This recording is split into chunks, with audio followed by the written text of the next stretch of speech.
भाजपा सरकार आज़ादी के बाद एक ऐसी पहली सरकार है जिसने देश की राष्ट्रीयकृत संपत्तियों और विभागों को बेचने का पाप किया। देश के समस्त बंदरगाह बेच दिए, एयरपोर्ट बेच दिए, एयर इंडिया बेच दिया, सभी रेलवे स्टेशन बेच दिया, कई दर्जन ट्रेनें बेच दी, LIC जैसी बड़ी संस्था बेच दी। अगर देश की जनता कहीं गलती कर गई तो पूरे देश को बेच देंगे, इसलिए सावधान रहना। 3 साल तक जेल में सड़ाने के बाद भी आजम खां एक मजबूत खंभे की तरह आज भी खड़े हैं। आजम खां के जान के दुश्मन भी भाजपा के लोग बन गए हैं और यही कारण है कि भाई श्री सुरक्षा करके ये उनके जान के पीछे हाथ धो के पड़े हुए हैं। उत्तर प्रदेश के पूर्व मंत्री और समाजवादी पार्टी के नेता स्वामी प्रसाद मौर्य जी हमारे साथ मौजूद हैं, इनसे बात करते हैं। सर, बीजेपी 9 साल के कार्यकाल को विकास के रूप में लेकर के जनता के पास रिपोर्ट कार्ड लेके जा रही है और आपका एक ट्वीट वायरल हो रहा है जिसमें आपने कहा धोखा धोखा धोखा, क्या है आखिर ये? स्वाभाविक रूप से जो भाजपा ने नारा दिया था सबका साथ, सबका विकास, सबका विश्वास, वो महाधोखा साबित हुआ। क्योंकि जिसने भी भाजपा का दिया साथ, भाजपा ने बारी बारी से कर दिया उसका सत्यानाश। देश के नौजवानों ने झूम करके भाजपा की सरकार बनाई तो नौजवानों को मिला बेरोजगारी की त्रासदी। जब से भाजपा सरकार आई सरकारी नौकरियां हो गई गायब। यहाँ तक कि यदा कदा कभी कोई विज्ञापन आया भी तो भ्रष्टाचार की बलि चढ़ गई। इनकी सरकार बनाने में कभी पूरे देश की जनता ने झूम करके वोट दिया था। आज देश की जनता को महंगाई की आग में जलना और झुलसना पड़ रहा है। किसानों ने भी बढ़ चढ़ कर हिस्सा लिया और भाजपा ने किसानों को लाभकारी मूल्य दिलाने का वादा भी किया। लाभकारी मूल्य तो कभी मिला नहीं। अलबत्ते जब किसान का उत्पाद पैदा होता है, तैयार होता है, उसमें क्रय केंद्र नदारद हो जाते हैं। बिचौलियों के हाथों में मजबूरी में औने पौने दामों में किसानों को अपना उत्पाद बेचना पड़ता है। अगर कोई ताकत उसकी बची खुची रह गई तो किसानों की फसल को छुट्टा जानवर चर करके सपाचट कर देते हैं, बराबर कर देते हैं। यही नहीं, व्यापारियों ने तो इनकी सरकार बनाने के लिए चंदा भी दिया, वोट भी दिया, हर तरीके से मजबूत किया, लेकिन अब उन पर भी भाजपा की टेढ़ी नज़र हो गई। आज GST से संबंधित मामलों को ED के अंतर्गत जांच का अधिकार देकर के व्यापारियों के व्यापार को खत्म करने का एक साजिश किया गया है। इससे बड़े पैमाने पर अभी तो GST से संबंधित अधिकारी उनका धनादोहन करते थे, अब ED के लोग आर्थिक शोषण के माध्यम से उनको इतना कमज़ोर कर देंगे कि वो व्यापार करने लायक नहीं रहेंगे। यही नहीं, भाजपा सरकार आज़ादी के बाद एक ऐसी पहली सरकार है जिसने देश की राष्ट्रीयकृत संपत्तियों और विभागों को बेचने का पाप किया।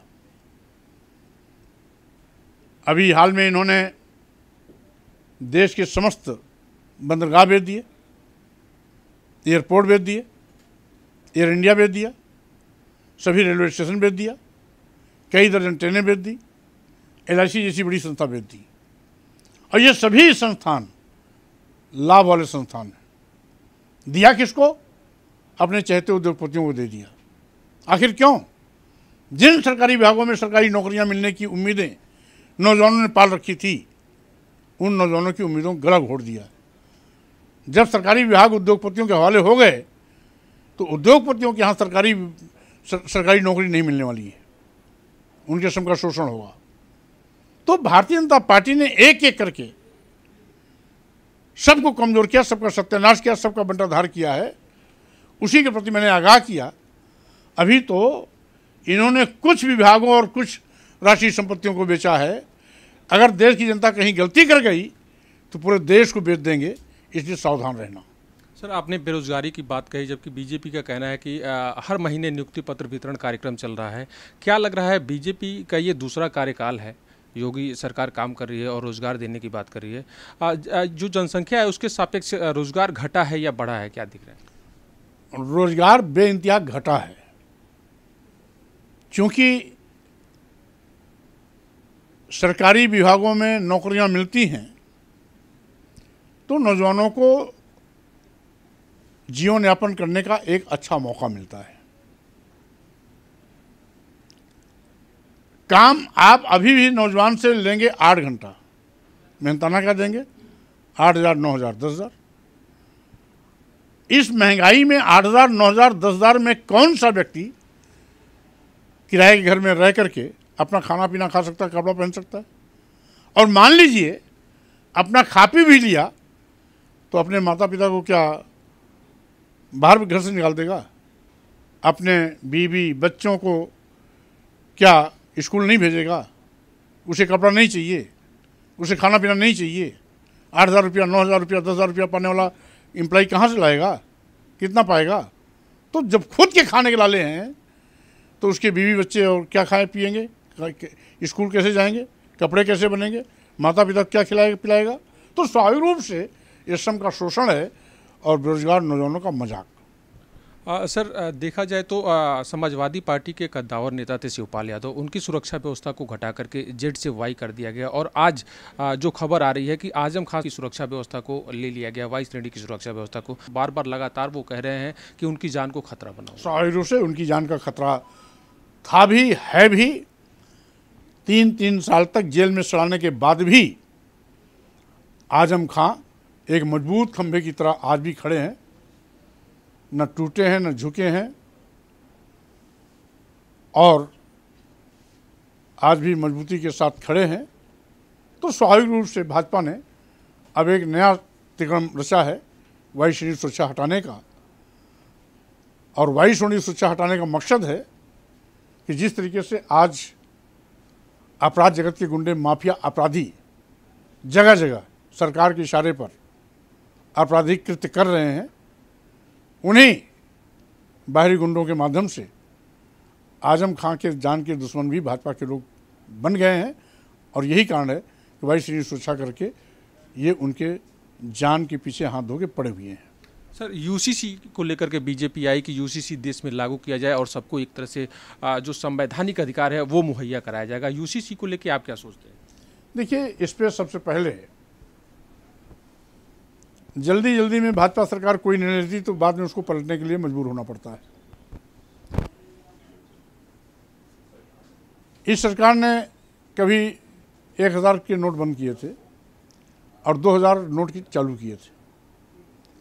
आज 2,000 नोट भी बंद करने की हालत में आ गए। क्यों? इसलिए कि इन्होंने जल्दी में फैसला तो ले लिया और उल्टे इनके गले की हड्डी बन गई, आज वापस ले रहे हैं। तो स्वाभाविक रूप से यूसीसी लागू करने के पहले सबकी सहमति लेना आवश्यक है। सभी धर्मों, सभी पंथों के लोगों के साथ बैठना चाहिए।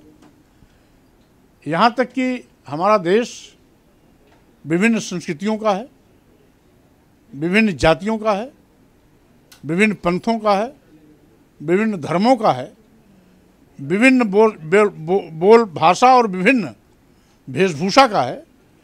इसे सभी को, सभी वर्गों के प्रमुख लोगों के साथ बैठ करके आम सहमति बनानी चाहिए और आम सहमति के बाद लागू करेंगे तो शायद सरकार को बैकफुट पर नहीं जाना पड़ेगा। अन्यथा 2,000 नोट की तरह फिर से इनको अपने निर्णय को बदलने के लिए मजबूर होना पड़ेगा।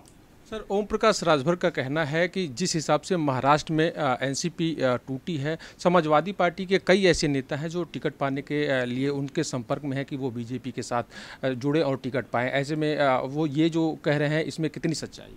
अब वो न समाजवादी पार्टी के प्रवक्ता हैं, न समाजवादी पार्टी के प्रभारी हैं, न समाजवादी पार्टी के पदाधिकारी हैं। तो समाजवादी पार्टी के बिहाफ पर वो बयान कैसे दे सकते हैं? और न वो भाजपा सरकार में है कि हमारी लूपोल सारी जानते हो, और कोई संपर्क में होगा भी तो भाजपा बेहतर जानेंगे कि ओम प्रकाश राजभर बेहतर जानेंगे। इसलिए ये बच्चों का मजाक जैसा बयानबाजी करना ओम प्रकाश जी की आदत बन गई है। वो न कभी गंभीर बात करते हैं और न खुद गंभीर रहते हैं। वो हमेशा हल्के फुल्के बयान देने के आदी हैं, वही बयानबाजी कर रहे हैं। एक आखिरी सवाल, 2024 को लेकर समाजवादी पार्टी क्या कुछ रणनीति बना रही है? और जो 80 सीटें हैं यूपी की, कितनी सीटें समाजवादी पार्टी जीतेगी? देखिए, कुल मिलाकर के हमारा मकसद है इस देश को बचाने का, संविधान को बचाने का, लोकतंत्र को बचाने का, नौजवानों के रोजगार का रास्ता प्रशस्त करने का, संवैधानिक आरक्षण की रक्षा करने का, जातिवार जनगणना कराने का, देश की जनता को महंगाई से बचाने का, और साथ ही साथ आज जिस तरीके से जाति धर्म के आधार पर भेदभाव हो रहा है उसको ख़त्म कर संविधान के बताए रास्ते पर चलने का, तो स्वाभाविक रूप से इस क्रम में हम पूरी ताकत से लगे हैं और 2024 लोकसभा चुनाव जब भी होगा भाजपा की विदाई भी होगी। बात करने के लिए तो ये थे स्वामी प्रसाद मौर्य जी, जिनका कहना था कि 2024 लोकसभा चुनाव में भाजपा की विदाई तय है। वीडियो जर्नलिस्ट नंदन वर्मा के साथ पंकज तिवारी, आज की खबर, लखनऊ।